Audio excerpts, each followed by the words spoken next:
សូមគោរពជំរាបសួរនាងខ្ញុំឈ្មោះដួងកញ្ចនាខ្ញុំបាទឈ្មោះឈឹងឆាលី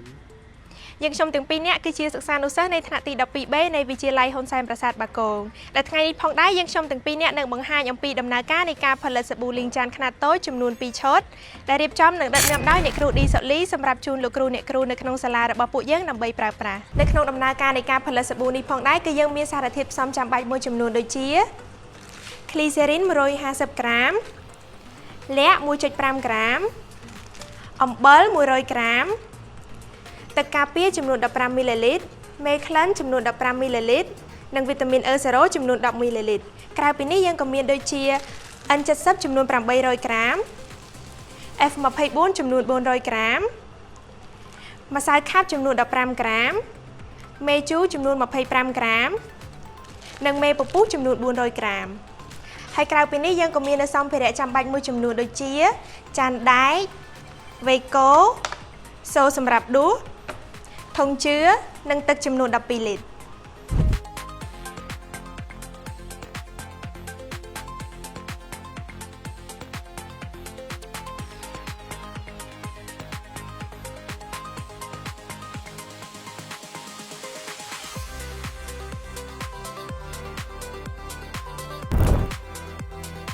ដែលឈានចូលដល់ដំណាក់កាលទី1គឺយើងត្រូវចាក់ទឹកចំនួន3លីត្រទៅក្នុងចានដែកដែលស្អាតមួយបន្ទាប់មកទៀតគឺយើងត្រូវចាក់មេពពុះចំនួន400ក្រាមចូល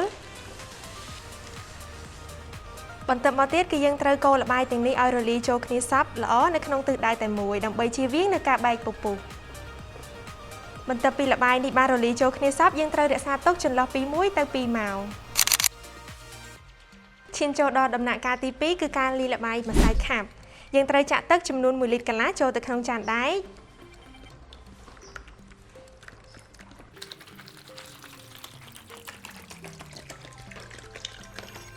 បន្ទាប់មកទៀតគឺយើងត្រូវចាក់ម្សៅខាត់ចំនួន15ក្រាមចូល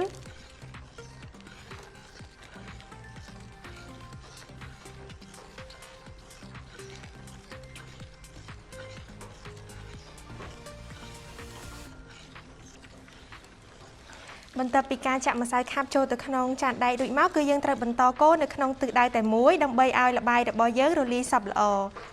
ហើយបន្ទាប់ពីល្បាយរបស់យើងរលាយសព្វបានល្អគឺយើងត្រូវរក្សាទុកចំនួន1ម៉ោងបន្តទៅទៀតនេះគឺយើងត្រូវធ្វើការលាយល័ក្ខ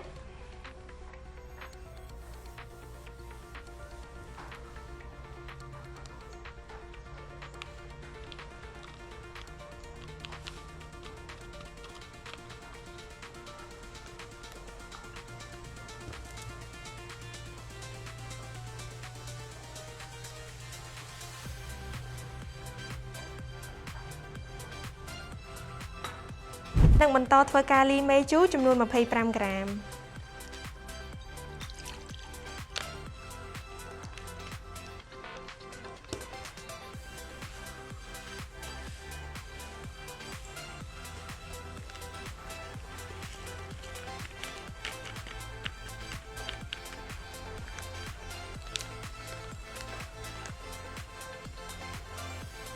បន្ទាប់មកទៀតគឺយើងត្រូវរក្សាសារធាតុទាំងពីរនេះទុកបន្ទាប់ពីការចាំអស់រយៈពេល1ម៉ោងរួចមកគឺយើងចាប់ផ្ដើមឈានចូលដល់ដំណាក់កាលទី3គឺការលាយល្បាយធាតុផ្សំចាំបាច់ដូចជា F24 ចំនួន400ក្រាមនិង N70 ហើយនិងអំបិលដោយជាដំបូងគឺយើងត្រូវចាក់ N70 ចូលទៅក្នុងឡាំងស៊ីប្រូ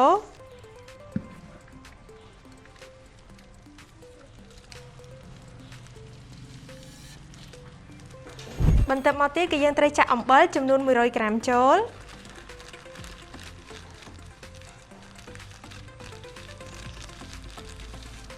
នឹងត្រូវកូរល្បាយទាំងពីរនេះឲ្យសព្វនៅក្នុងទិសដៅតែមួយដើម្បីឲ្យល្បាយនេះឡើងខាប់ល្អ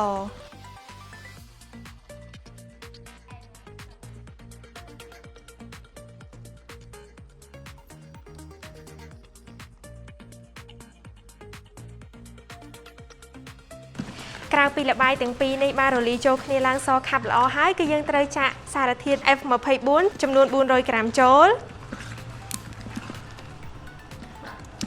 ដែលយើងត្រូវចាក់ F24 នេះផងដែរគឺត្រូវចាក់ចូលចំនួនបន្តិចម្ដង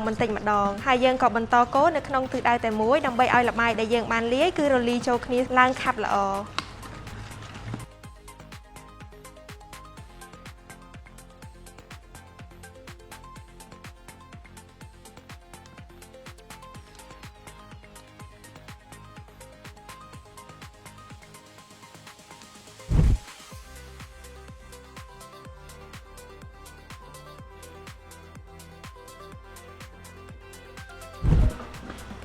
ក្រោយពីយើងបានរក្សាទុកមេពពុះចំនួន2ម៉ោងរួចមកគឺយើងចាប់ផ្ដើមដួសមេពពុះរបស់យើងបន្តិចម្ដងចូលទៅក្នុងធុង N7 ដោយយើងត្រូវចាក់មេពពុះនេះចូលទៅក្នុងធុង N7 ចំនួនបន្តិចម្ដងនិងកូរថ្នមនៅក្នុងទិសដៅតែមួយ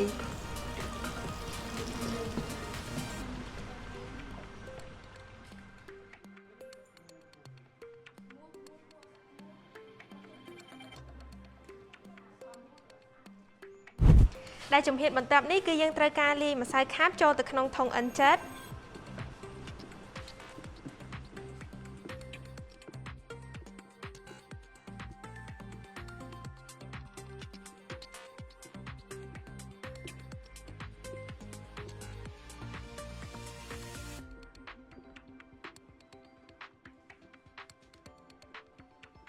ក្រោយពីយើងបានកូរម្សៅខាបចូលទៅក្នុងល្បាយរបស់យើងរួចមកគឺយើងត្រូវការចាក់ glycerin ចំនួន150ក្រាមចូលហើយយើងត្រូវបន្តកូរថ្នមនៅក្នុងទិសដៅតែមួយ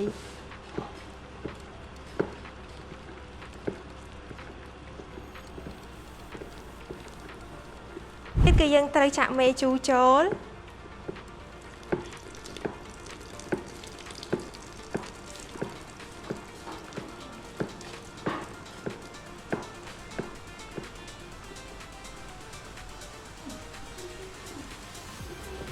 បន្ទាប់មកទៀតគឺយើងត្រូវចាក់ទឹកការពារចូល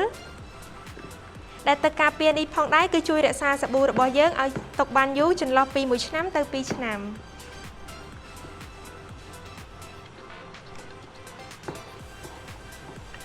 បន្ទាប់មកទៀតគឺយើងត្រូវចាក់វីតាមីន E0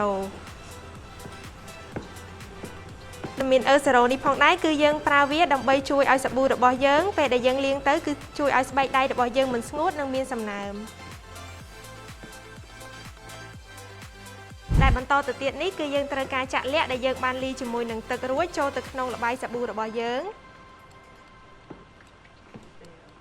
ដែលការលាយលក្ខនេះផងដែរគឺជួយឲ្យសាប៊ូរបស់យើងមានពណ៌ស្អាតដូចដែលយើងតែងបានជួបប្រទះនៅលើទីផ្សារ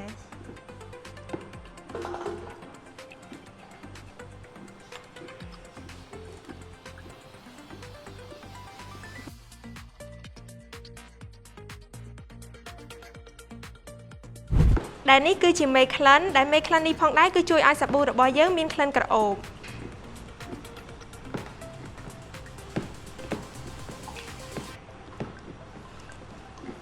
ដែលបន្ទាប់ពីយើងបានលាយសារធាតុផ្សំទាំងអស់រួចមកគឺយើងត្រូវបន្ថែមទឹកឲ្យគ្រប់ចំនួន12លីត្រ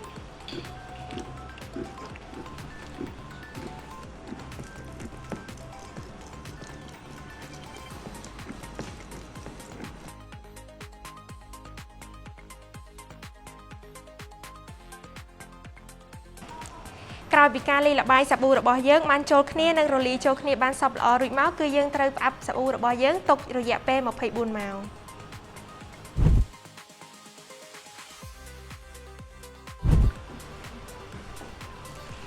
ក្រោយពីយើងបានធ្វើការរក្សាទុកសាប៊ូរបស់យើងចំនួន24ម៉ោងរួចមកគឺយើងឃើញថាសាប៊ូរបស់យើងបានរួចរាល់ជាស្ថាពរ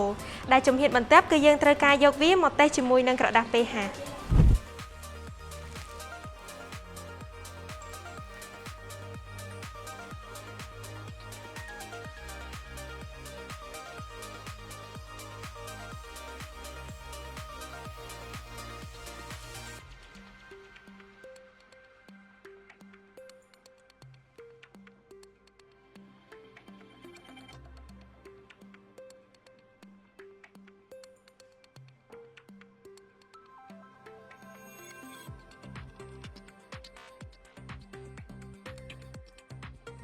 ក្រោយពីការយកសាប៊ូរបស់ពួកយើងធ្វើការតេស្តជាមួយនឹងក្រដាស pH រួចមកគឺយើងឃើញថាសាប៊ូរបស់ពួកយើងគឺស្ថិតនៅក្នុង solution ដែលមាន pH ស្មើនឹង7ដែលក្រោយពីការធ្វើការតេស្ត pH រួចមកគឺយើងចាប់ផ្ដើមយកសាប៊ូរបស់ពួកយើងច្រកចូលទៅក្នុងដប